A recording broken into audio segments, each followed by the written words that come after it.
Hello everyone, what's up. Sir, आज के इस वीडियो में हम इनफाइनाइट लूप के बारे में देखेंगे। हमने लूप्स के बारे में काफ़ी टॉपिक देख लिया है, काफ़ी कवर कर लिया है, लेकिन अब इनफाइनाइट लूप के बारे में देखते हैं। इनफाइनाइट लूप क्या होता है?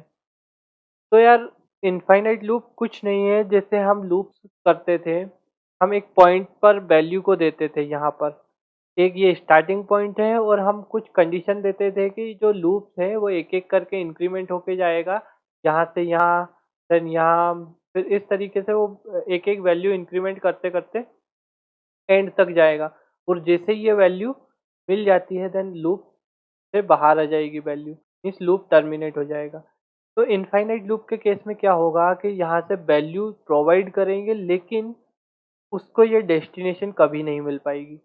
तो इनफाइनाइट लूप का मतलब ये होता है, मीन्स हमने कोई वैल्यू यहाँ से पास की, ये चलते जा रहा, लेकिन उसे टर्मिनेट कंडीशन नहीं मिल पा रही है। तो उस कंडीशन में हम बोल सकते हैं कि ये हमारा लूप जो है इनफाइनाइट लूप है। ठीक है, तो इसको देख लेते हैं, इसकी डेफिनेशन क्या बोल रही है। An infinite loop is a looping construct that doesn't terminate the loop and execute the loop forever. It is also called an indefinite loop or an endless loop. It either produce a continuous output or no output. Okay, तो ये वही बात है कि infinite loop क्या करता है, जो कि कभी भी टर्मिनेट नहीं होता है। जब स्टार्ट हो जाता है तो वो फॉरएवर, हमेशा तक वो चलता रहता है, जब तक कि यूजर उस चीज को बंद ना कर दे। ओके, तो जैसे मैंने यहाँ पर कुछ वैल्यू दी है, तो ये वैल्यू तब तक टर्मिनेट नहीं होगी जब तक कि वो उसे यूजर टर्मिनेट करना ना चाहता हो, यूजर उस लूप को रोकना ना चाहता हो, जब तक कि वो लूप बंद नहीं हो। तो ये इनफाइनाइट लूप के बारे में हो जाता है। ठीक है, तो अब इनफाइनाइट लूप तो ठीक है, देख लिया कि वो कभी बंद नहीं होता है। तो लेकिन हम इस इनफाइनाइट लूप का यूज क्यों कर रहे हैं? क्या ज़रूरत आ गई कि इनफाइनाइट लूप का यूज़ करने की ज़रूरत पड़ गई? तो यार, सिंपल सी बात है। कुछ चीज़ मतलब हम कुछ चीज़ें बनाते हैं, हमारी एप्लीकेशन बनाते हैं या कुछ भी करते हैं, तो हम एक कंडीशन होती है, हम चाहते हैं कि हम कुछ वैल्यू प्रोवाइड कर रहे हैं। एक वैल्यू प्रोवाइड की है 1, उससे 10 तक, 1 से स्टार्ट करो, 10 तक वैल्यू को प्रिंट कर दो। तो ये तो एक फाइनाइट लूप हो जाएगा कि एक वैल्यू से 10 वैल्यू तक हमने प्रिंट कर दी। लेकिन अगर हम चाहते हैं कि हम एक जो प्रोग्राम हमने बनाया है उसको रन करें, कुछ एप्लीकेशन कंस्ट्रक्शन में देखना, जब हम एप्लीकेशन बनाते हैं और हम चाहते हैं कि वो जो लूप है उसमें लूपिंग टेक्निक यूज होती है, तो वो तब तक रन करे जब तक कि खुद यूजर उसको टर्मिनेट ना करे। तब तक उस प्रोग्राम को रन, मतलब जो चीज़ प्रिंट करानी है वो बार बार एग्जीक्यूट होती जाए। तो इस चीज़ के लिए हम लूपिंग टेक्निक का यूज़ करते हैं। तो इसकी डेफिनेशन क्या है? An infinite loop is useful for those application that accept the user input and generate the output continuously until the user exits from the application manually. Okay, तो यही वही लिखा है कि जब तक कि यूजर खुद ना चाहता हो एप्लीकेशन से बाहर जाना, जब तक कि वो लूप कंटिन्यूसली चलता जाएगा। तो ये हमारे पास हो गया। अब जैसे है हमारे पास लूप है, तो हमने लूप्स के तो काफ़ी टॉपिक देख ही लिए हैं, आई होप। तो इसमें फर्स्ट क्या रहता है? इनिशियलाइजेशन पार्ट रहता है, ये इनिशियलाइजेशन पार्ट। सेकंड है कंडीशन देते हैं कि जो वैल्यू यहाँ से स्टार्ट हो रही है एंड देन इस वैल्यू तक जाएगी, देन एक एक करके इंक्रीमेंट कर रहे हैं। तो ये लूप्स की टेक्निक है, आई थिंक आपको पता ही होगा। आपने, अगर आप स्टार्टिंग से वीडियोस को देख रहे हैं तो आपको ये पता ही होगा।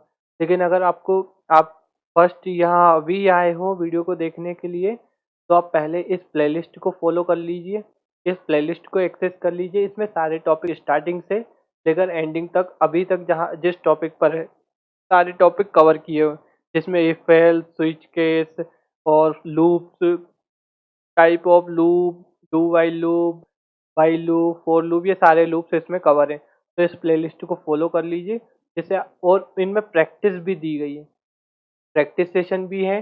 हर टॉपिक के बाद एक प्रैक्टिस सेशन है जिससे आपकी अंडरस्टैंडिंग और बढ़ जाएगी। तो इन वीडियोस को स्टार्टिंग से देखना ना भूलना। राइट, तो कम टू द वीडियो। अब ये हमारे पास एक लूप दिया गया है, तो इस लूप को ये हम कुछ वैल्यू देते थे। ये लूप हमारे 0 से स्टार्ट होकर एन तक जाएगा। एन की वैल्यू कुछ भी हो सकती है यहाँ पर। राइट, तो ये तो हमारे पास एक फाइनाइट लूप हो जाएगा कि हमने एक वैल्यू दी, एक प्रिंट कर देगा, 2 3 4 एक एक इंक्रीमेंट करते करते करते जब तक की वैल्यू वो एंड ना हो जाए तब तक वो वैल्यू को प्रिंट करते जाएगा। तो ये तो एक फाइनाइट लूप हो गया। इनफाइनाइट कैसे बनाना है? तो इसको इनफाइनाइट बनाने के लिए हमें कुछ वैल्यू को इस लूप के अंदर डालना पड़ेगा जिससे वो इनफाइनाइट लूप हो जाएगा। तो इसको हम प्रोग्राम बना के देखते हैं। लेट सपोज हमारे पास एक फॉर लूप है और हम एक इसे इनफाइनाइटली चलाना चाहते हैं। तो हम स्टार्टिंग वैल्यू 0 से कर देते हैं और लेट सपोज इस लूप को हम ले जाना चाहते हैं किसी एक वैल्यू मतलब 5 तक ले जाना चाहते हैं और ये आई प्लस प्लस करके देखते हैं। फिर अब क्या होता है? इसमें मैं प्रिंट कराना चाहता हूँ कि वो हेलो वर्ल्ड प्रिंट करें, या इनफाइनाइट लूप ही करा लेते हैं। Infinite loop, infinite loop, right.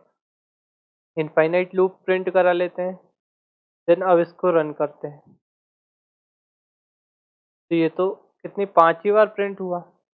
Then अब क्या करना चाहिए? तो फाइनाइट लूप हो गया।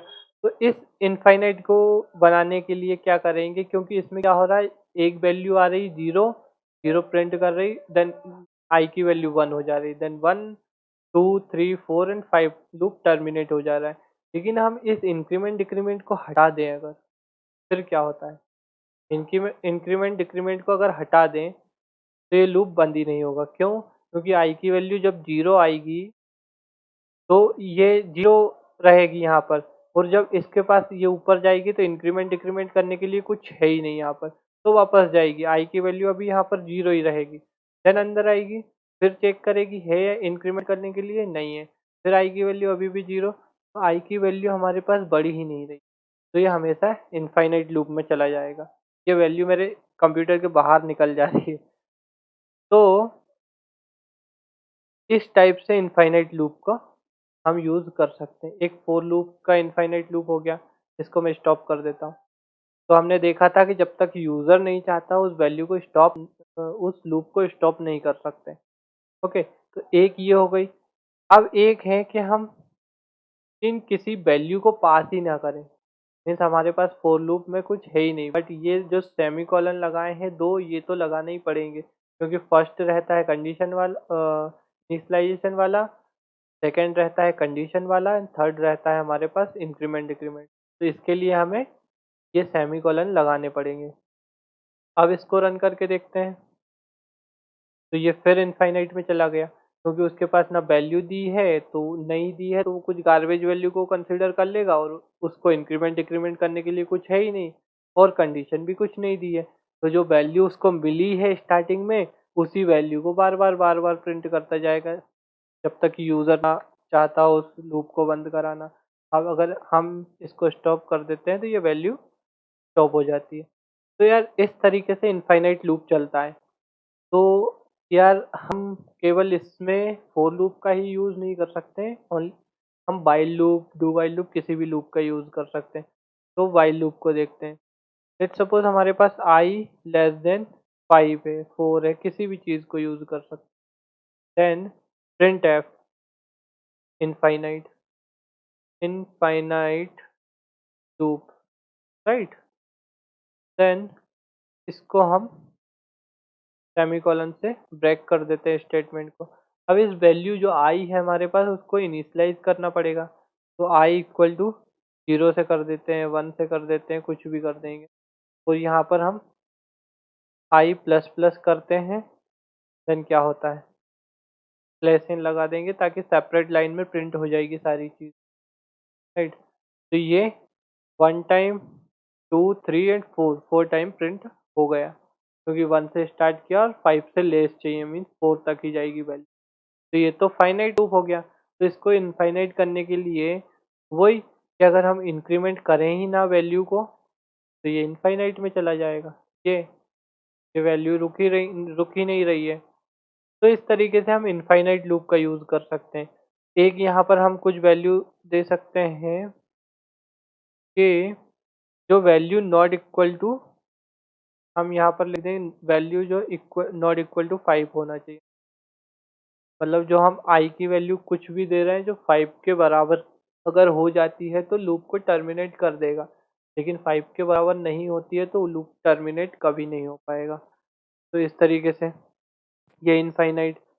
ओके, तो अगर हम यहाँ वैल्यू को स्टार्ट करते हैं, लेट सपोज 6 से स्टार्ट कर लेते हैं, 5 तो हमारे पास दिया ही है ऑलरेडी, 5 से स्टार्ट करते हैं तो क्या होगा देख। तो ये कुछ भी प्रिंट नहीं करेगा क्योंकि कंडीशन ट्रू हो गई यहाँ पर, राइट। तो ये कुछ भी प्रिंट नहीं करेगा, वैल्यू नॉट इक्वल टू होनी चाहिए थी लेकिन वैल्यू इक्वल टू हो गई, मीन्स कंडीशन यहाँ पर फॉल्स है इसलिए। लेकिन अगर यहाँ वैल्यू को 6 से स्टार्ट कर दें, 6 नॉट इक्वल टू 5, तो इस तरीके से ये वैल्यू इनफाइनाइट में चला जाएगी। अब इसको हम इंक्रीमेंट डिक्रीमेंट करके देखें, एक एक वैल्यू को हम इंक्रीमेंट करके देखें आई की वैल्यू। अब क्या होता है, हमने अब यहाँ पर इंक्रीमेंट भी कर दिया, तब भी ये इनफाइनाइट लूप में जा रहा है। क्यों? क्योंकि यहाँ पर कंडीशन हमने दी थी कि जो 6 है वो 5 के बराबर नहीं होना चाहिए, मतलब जो यहाँ पर वैल्यू दी गई है, यहाँ आई लिखेंगे, आई की वैल्यू 6 से इनिशलाइज करके हम उस वैल्यू को स्टार्ट करेंगे,